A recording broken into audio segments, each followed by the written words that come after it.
Vamos lá, abram as suas Bíblias no texto de Colossenses, capítulo de número 1, versículo de número 24, até o versículo de número 7 do capítulo 2. Evidentemente que eu terei que condensar esses dois textos, o finalzinho do capítulo 1 e o início do capítulo 2. Então eu tenho mais ou menos meia hora para condensar esse texto que é tão rico.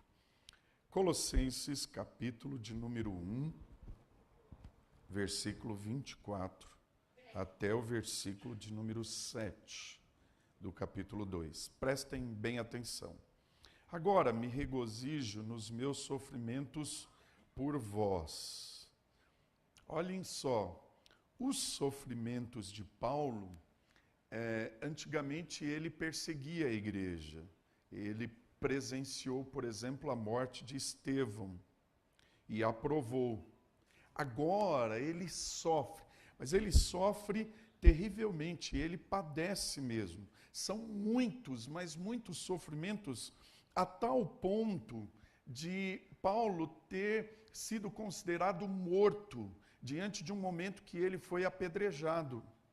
E o texto continua: e preencho o que resta das aflições de Cristo na minha carne. Literalmente ele disse para uma das igrejas: eu trago no meu corpo as marcas de Cristo, na minha carne, a favor do seu corpo, que é a igreja. Ou seja, Paulo sofre com alegria, que parece aqui um contrassenso. Como é que você pode se alegrar, se regozijar por sofrimentos? Esse cara é chapado, esse cara é louco?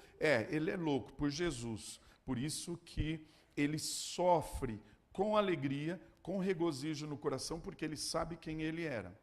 E aí ele continua: da qual me tornei ministro, de acordo com a dispensação da parte de Deus que me foi confiada a vosso favor. Não é qualquer um que escolheu Paulo para ser ministro, foi o próprio Senhor, para dar pleno cumprimento à palavra de Deus. E olha que ele deu mesmo.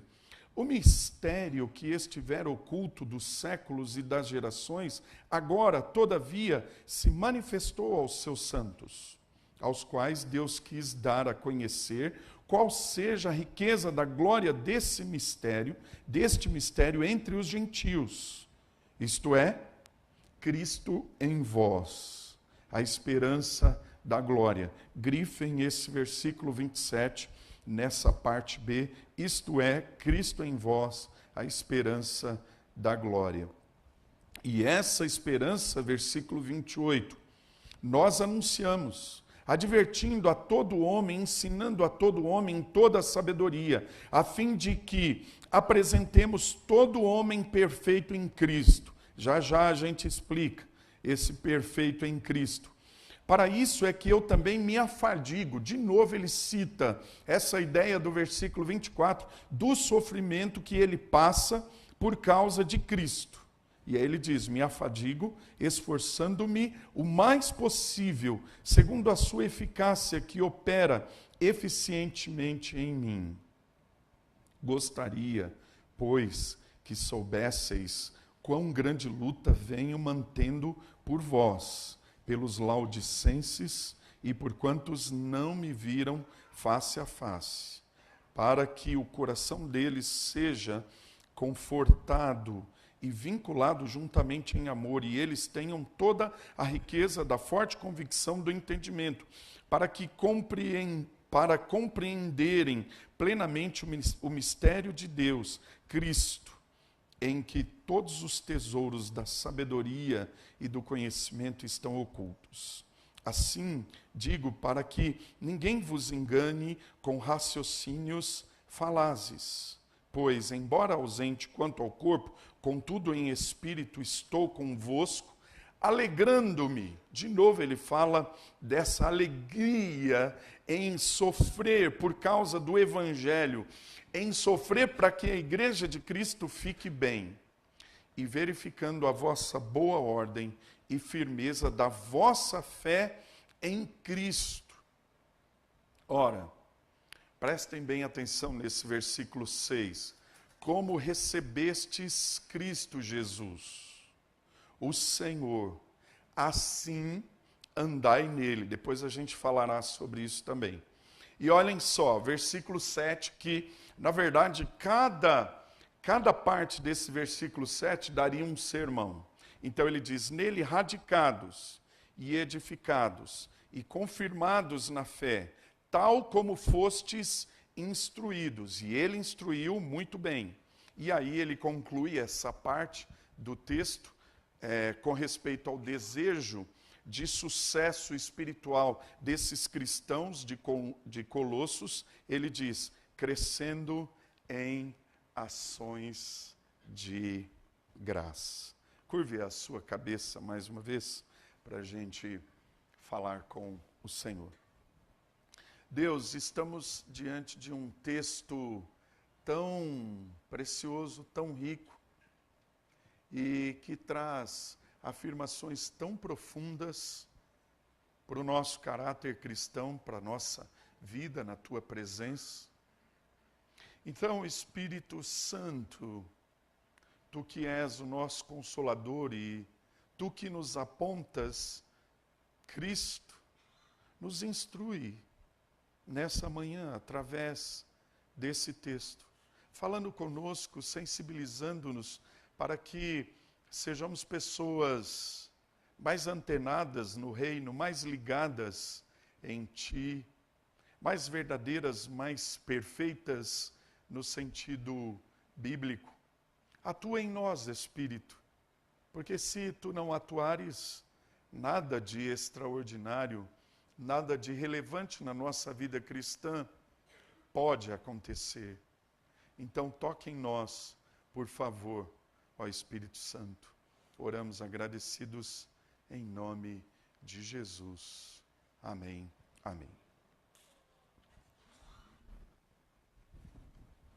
Eu quero chamar a atenção de vocês para esse livro. Quero fazer uma citação de James Houston. Vocês sabem que eu tenho alguns mentores e esse já decano, ele está com 95 anos, ele mora no Canadá e dá aula lá. Dr. James Houston, toda vez que ele vem ao Brasil, a gente tem pelo menos uma semana de contato com ele. E eu recomendo esse livro para vocês, é um livro bem profundo, extremamente teológico e filosófico, porque ele faz uma ponte entre a teologia bíblica com o pensamento de Søren Kierkegaard. E vale a pena mesmo você ter acesso a esse livro. E o Houston, ele diz algo que tem a ver com a reflexão desta manhã. Ele diz, seguir a Jesus significa igualmente estar com Ele em todo o mundo, levando o Evangelho conforme foi registrado nos Atos dos Apóstolos. E ele diz, não é por ser diferente que um cristão é cristão, e sim por estar mais plenamente vivo, ser mais verdadeiramente humano, por causa do amor de Cristo e a presença do seu Espírito. Interessante que às vezes as pessoas nos qualificam pelo fato de irmos para uma igreja domingo, fim de semana e carregarmos uma Bíblia. E o Houston, nessa abordagem, ele diz, essa a sacada de ser um cristão. Nós estamos mais vivos do que as pessoas pensam. Nós respiramos Cristo. Somos verdadeiramente humanos, mas temos um diferencial, que é o amor de Cristo no nosso peito e a presença constante dele na nossa jornada de vida. E aí a gente percebe, então, olhando agora para a perspectiva de Paulo em Colossenses, é que quando o cristão tem essa tônica na sua vida, de que Cristo é o tão somente suficiente, Ele é a primazia, Ele é o centro de tudo na nossa existência, aí sim a gente tem uma visão mais ampla e vive em liberdade total. Uma vez eu estava reunido com um grupo de amigos, quando a gente estudou na GV e a gente marcou um encontro, e um dos amigos que me chamava de irmão chapado, ele falava, eu vou te desviar do caminho. Falei, tá bom, Rodney, era o nome do meu amigo. Tá bom, beleza. A gente conversa durante o curso. E aí, nesse encontro, ele falou assim para mim, cara, eu pensei que você era chapado, que você era completamente louco. E aí, agora, ele convertido, tocado pela graça, ele disse, na verdade, loucos éramos nós.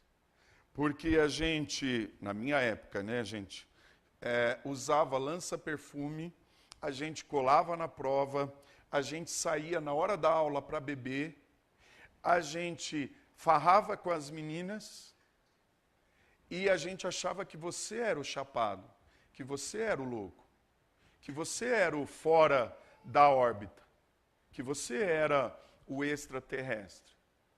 E nós que estávamos, na verdade, perdidos.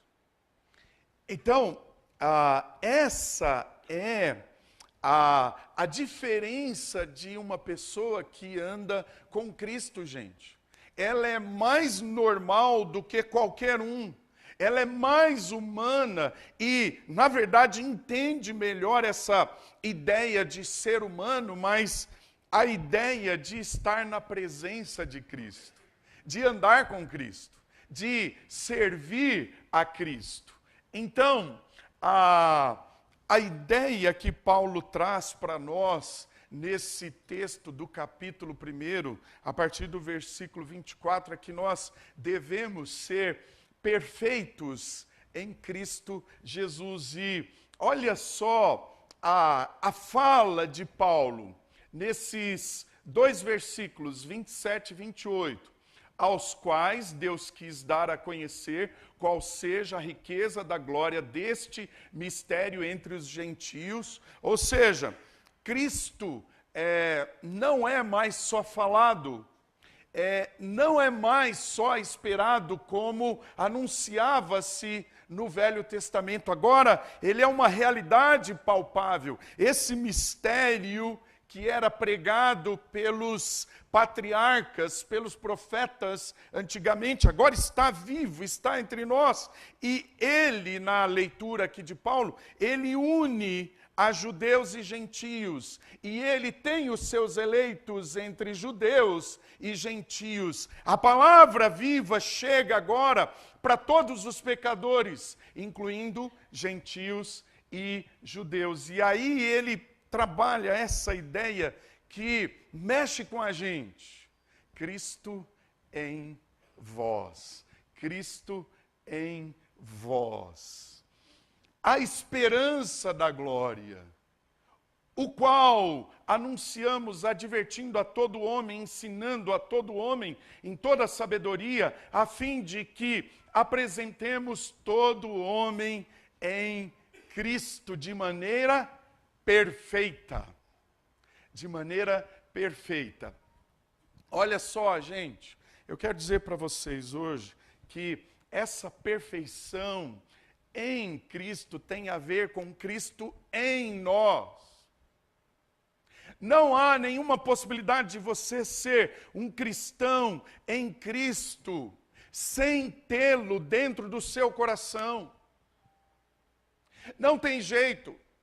Você pode até se disfarçar, você pode até fazer aquilo que um cristão normal faz, mas se Cristo não morar em você, e você nele, é impossível viver a realidade de perfeição no sentido bíblico. É imprescindível que Cristo esteja em nós, dentro de nós. Porque se Ele não estiver, não há mudanças. Não há transformações. Não há uma modelagem divina em nosso ser. É absolutamente impossível. Tem que estar em Cristo. Tem que viver em Cristo e Cristo em nós. Então, o propósito de Deus, à luz do que Paulo trabalha nesse texto, é que nós reflitamos Ele em tudo. Cristo na forma de exercitarmos a sabedoria do alto. Por isso que no capítulo de número 13, nos primeiros versículos, Paulo diz, buscai as coisas que são do alto. Não as que são da terra, que perecem. Olhem para as coisas do alto. Reflitam sobre a eternidade, porque aqui é tudo perecível, aqui tudo acaba, aqui tudo se consome. Agora, como você trabalha essa lógica divina? Cristo é em você, você em Cristo. Porque se Cristo não estiver em você, você será como todos os seres normais, que buscarão só aquilo que tem a ver com o presente, que tem a ver com o terreno. Agora, o que significa essa palavra grega, teleios, de telos? O que significa? Um fim, um propósito, um objetivo, uma meta. Ser completo, ser maduro, plenamente desenvolvido, adulto, levado ao seu estado final, acabado, não faltando nada necessário, integralidade em bom estado de funcionamento. O que é ser perfeito? Porque Paulo trabalha essa ideia, Cristo em vós. O desejo, então, é que todo homem, a ideia aí de todo ser que anda com Cristo, seja apresentado de maneira perfeita na presença dele. E isso para a glória dele. A ideia aqui não é que você será um santarrão, você será um religioso absolutamente perfeito, cheio de paradigmas. Pastor, isso não pode. Não posso mais levantar a mão como eu levantava, porque agora é reverência diante de Deus. Agora eu não posso comer essa carne, porque ela é consagrada aos ídolos. Agora eu não posso mais falar palavrão. De fato, não podemos mesmo. Não podemos mesmo. Não podemos mesmo, porque agora eu sou um santo de Cristo. Agora eu tenho um pedestal da santidade. Não. Ser perfeito, gente, é ser maduro. A ideia dessa palavra perfeição é a ideia de você ser completo. Por isso que Jesus diz, sede perfeitos como perfeito é o vosso Pai Celestial. É a ideia de você se apresentar como cristão, completo, inteiro, com uma maturidade cristã, como alguém que pode estar no meio de pessoas que não conhecem a Cristo, mas você tem uma postura, a sua vida é diferente, você não será influenciado, você terá influência das Sagradas Escrituras. Então você tem uma conduta que foge daqueles itens que Paulo trabalha no mesmo capítulo 3 de Colossenses. Você foge da prostituição, porque você é perfeito, você é inteiro, você é completo, você é maduro. Você sabe que a prostituição te afastará da santidade em Deus. Por isso que o texto de Hebreus diz, segui a paz com todos e a santificação, sem a qual ninguém verá o Senhor.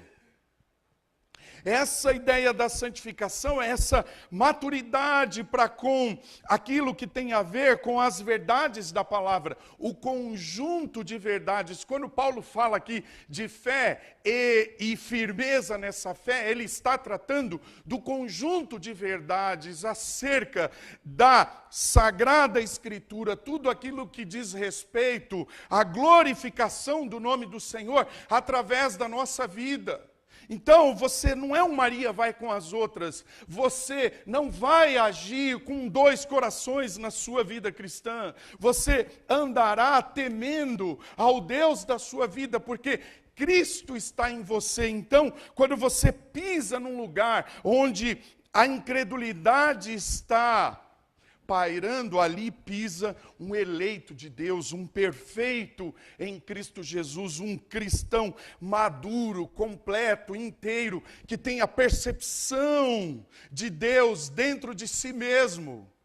Percebam como é diferente, por isso que Paulo, ele sofre mesmo, até que Cristo seja formado na igreja.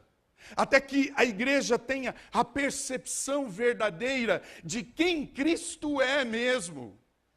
Porque quando nós entramos nos locais, entramos no carro, entramos no trabalho, entramos em qualquer lugar, ali está entrando um discípulo de Cristo, alguém que respira Cristo, alguém que vive Cristo, alguém que celebra Cristo, alguém que está enraizado em Cristo.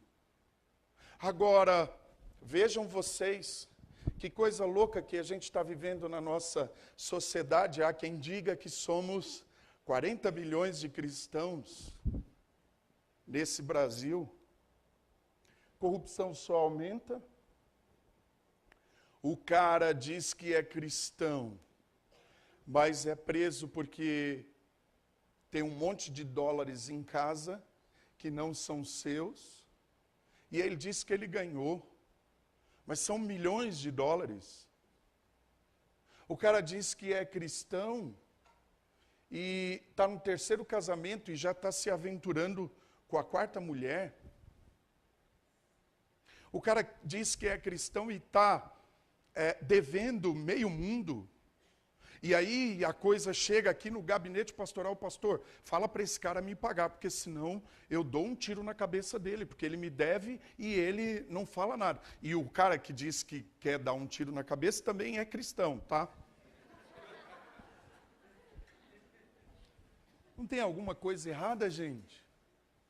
Olha a fala de Paulo, Cristo em vós. Cristo em vós significa perfeição. Essa palavrinha aí no grego.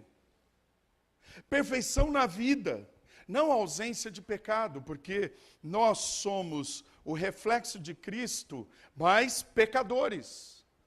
Vimos aí na leitura, Cristo é nascido de mulher, mas sem a contaminação. Por isso que é geração do Espírito, porque a raça humana está contaminada pelo pecado, mas por sermos regenerados em Cristo, mesmo sendo pecadores, temos agora a possibilidade de refletirmos o caráter de Cristo nas nossas ações, nas nossas palavras, na conduta de vida. Então, o que eu sou aqui na frente de vocês, eu tenho que ser durante a semana. Lá em casa com a minha esposa, no tratamento com a minha filha, aqui no desenvolvimento do trabalho pastoral, nos meus negócios, na minha vida financeira, se eu pego emprestado dinheiro de alguém e eu digo que eu pagarei na devida data, nessa data eu tenho que pagar, porque é a minha palavra de cristão de Cristo. Eu sou um discípulo de Cristo. E a Bíblia diz que eu tenho que ser, Mateus 5, 13, sal da terra e luz do mundo, sal que salga, luz que brilha, luz que ilumina. Então, você que está aqui, você é convidado para ser perfeito, no sentido de excelência sem mácula. A sua vida não pode ter mancha Minha querida, meu querido, você tem que ser limpa, Vanessa. Sabia? Você tem que ser limpo, André. Você tem que ser limpo, Adalberto. Você tem que ser limpo, seu Alexandre. Você também, Tiago. Tem que ser limpo. Flavínia, você tem que ser limpa onde você estiver, sem mácula, sem mancha. A nossa vida precisa ser transparente, porque é Cristo em nós, dentro de nós. Não temos alternativas. Ou somos cristãos de Cristo, ou não somos absolutamente nada. E Paulo continua essa ideia. Não é que você será perfeccionista, como nós já observamos, mas você será inteiro no seu caráter. A palavra sim, sim, não, não. Eu digo isso hoje, eu digo amanhã a mesma palavra, porque eu não brinco na minha vida. Eu trabalho com a honestidade, com a dignidade. Eu trabalho com o fruto do Espírito no meu coração. Eu tenho domínio próprio, eu sou longânimo, eu tenho temperança, eu tenho a paz, eu tenho o amor, eu tenho a bondade. Eu tenho toda a firmeza de um cristão que carrega Cristo dentro de si. E isso é muito sério. É claro que, como já dissemos, nós erraremos. Teremos acidentes. Às vezes você ficará bravo com a sua esposa e perderá um pouco o domínio. Mas aí você recomeça.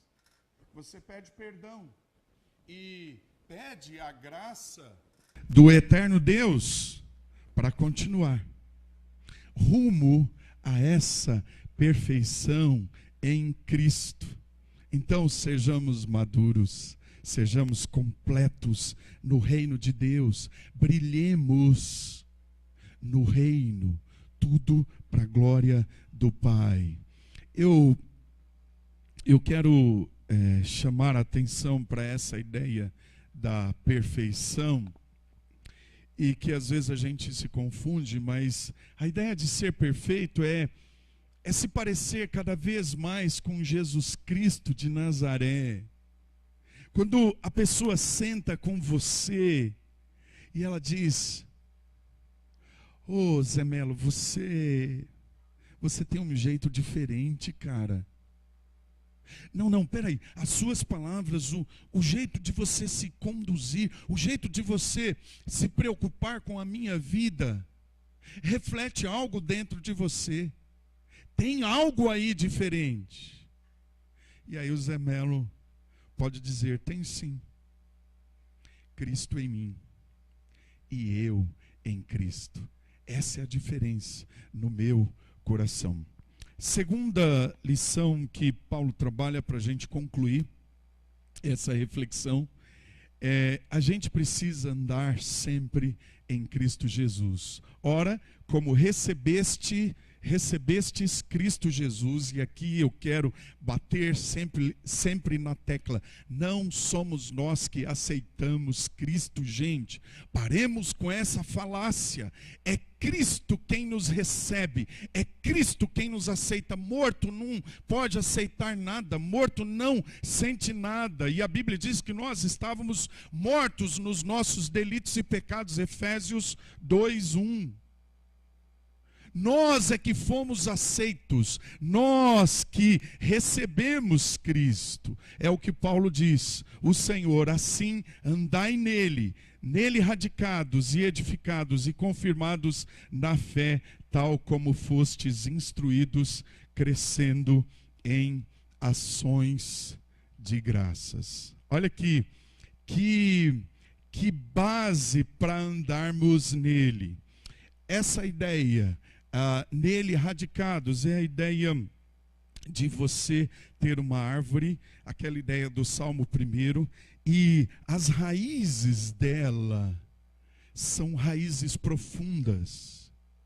Quando você está em Cristo, você está completamente radicado, você está solidificado. Você nunca mais perderá a essência de Cristo dentro de você. Você fala, e eu já ouvi gente falando, ô pastor, se eu tiver em pecado e Cristo voltar, eu estou perdido, eu vou perder a salvação. Negativo, a perseverança dos santos é uma das doutrinas basilares da nossa fé. Nós estamos radicados em Cristo para sempre, não importa qual seja o estado seu. Se você é um eleito de Deus, você não perde essa graça, nunca mais, aconteça o que for. O eleito jamais perde essa condição em Cristo Jesus. Então você está radicado e edificado. A ideia de um prédio que também tem a sua estrutura muito forte. E no caso, como Paulo trabalha em 1 Coríntios, nós temos uma construção divina que é edificada no nosso coração pela graça do sacrifício de Jesus na cruz do Calvário e sua ressurreição. Então você está radicado, edificado, confirmado nessa fé que é o conjunto de verdades, essa que você foi instruído, e agora você cresce na sua fé cristã, adorando, servindo, glorificando, porque você está plantado junto a ribeiros de águas, que dá o seu fruto na estação apropriada. Você vem para andar com Cristo conforme essa proposta. Você está firmado nele, você está ligado nele, você está preso em Jesus Cristo de Nazaré, e ninguém pode tirar você dessa condição divina. Você está amarrado em Jesus. Por isso que o texto sagrado diz no Evangelho de João, no capítulo 8, se o Filho vos libertar, sereis verdadeiramente livres. E essa liberdade dá condições de vivermos radicados, edificados e firmados nessa fé inabalável. Deixa eu concluir. Às vezes você fica desanimado e você fala, pô pastor, que negócio louco é esse? Porque eu não consigo viver assim. Eu não tenho forças para viver assim. É verdade, você não tem forças, eu não tenho forças. Por isso é a graça soberana agindo em nós, para que sejamos perfeitos, completos em Cristo, e assim andemos nele, praticando boas ações, amando, servindo, nos doando pela causa, sendo cristãos marcantes onde andamos, com quem nos relacionamos, através do fruto do Espírito, através de uma boa palavra, uma palavra que edifica, uma palavra que constrói, através de um cristianismo honesto, sem fachada, mesmo sendo falho. Eu sou falho, eu tenho os meus defeitos, mas Cristo está em mim, remodelando esse coração, trabalhando, aparando as arestas do alcindo egocêntrico, que quer aparecer, que quer brilhar, para que então eu diminua e Ele cresça. Não temos forças, mas Ele nos dá forças. Ele alimenta o nosso coração, para que respiremos a graça dEle e sejamos os embaixadores do reino de Deus. Curvemos a nossa cabeça e falemos com o Senhor. Peçamos essa graça para sermos perfeitos, completos em Cristo Jesus, para que andemos glorificando o seu nome, firmes nele, praticando a vontade dele, para a glória dele. Quero convidar o pastor João Paulo para vir aqui e nos dirigir ao Senhor nesse tempo de oração, pedindo a Ele isso para nós. Se você quiser vir aqui nesse tempo de oração, pode vir e para colocar a sua vida aqui na presença do eterno Deus, para pedir isso para Ele. Deus, me dá a graça de eu ser perfeito, completo, maduro, inteiro no teu reino. Me dá a graça de permanecer em ti. Me dá a graça de andar na tua presença e ser um discípulo verdadeiro teu. Pode vir aqui, a gente vai orar junto, a gente vai clamar ao Senhor, pedindo essa graça para o nosso coração, para a nossa vida cristã.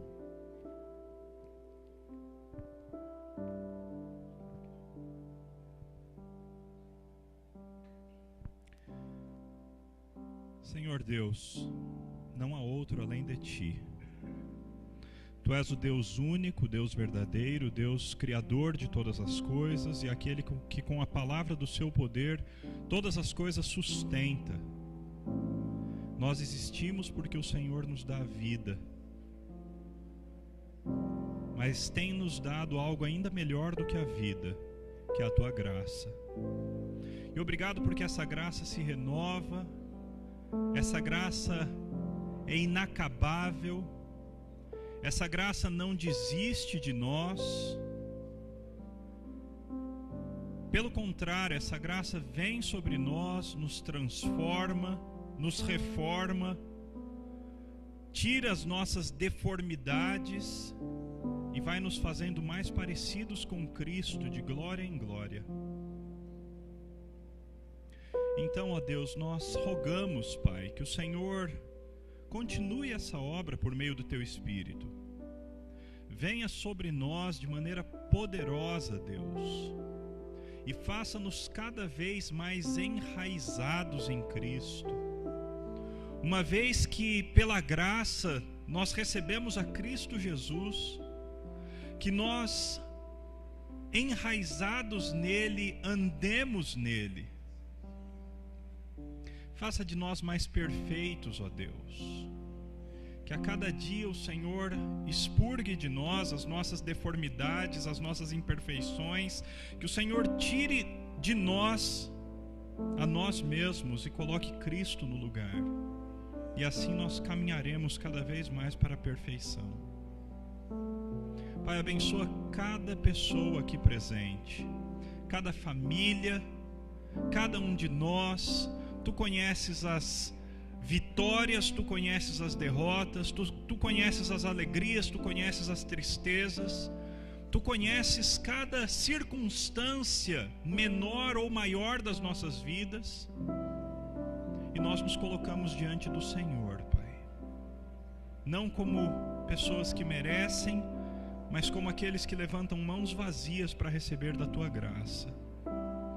Dá-nos mais de Ti, dá-nos mais graça. Consola, conforta, fortalece, santifica o Teu povo. Que a imagem de Cristo seja cada vez mais perfeita em nós. E que o Senhor receba a glória devida ao Teu nome por meio das nossas vidas. Que seja assim na vida desses irmãos e irmãs que estão aqui na frente. Que seja assim na vida de todos aqueles que estão presentes aqui, daqueles que ouvem por meio das redes sociais. Que seja assim na minha vida, na vida do meu querido pastor Alcindo, na vida de todos aqueles que são da liderança dessa igreja. Que sejamos cheios de Ti, para a glória de Cristo, para a glória do Pai. Em Cristo oramos. Amém. Nos coloquemos em pé e recebamos a bênção. E agora, queridos, que a graça e a misericórdia do Senhor Jesus sejam sobre nós. Que Ele abençoe e guarde a nossa vida de tropeçar, para que nos apresentemos puros e alegres diante do Pai Celestial. Que o amor, a comunhão e o consolo do Santo Espírito sejam sobre nós, povo de Deus, agora e para todos sempre. Amém e amém.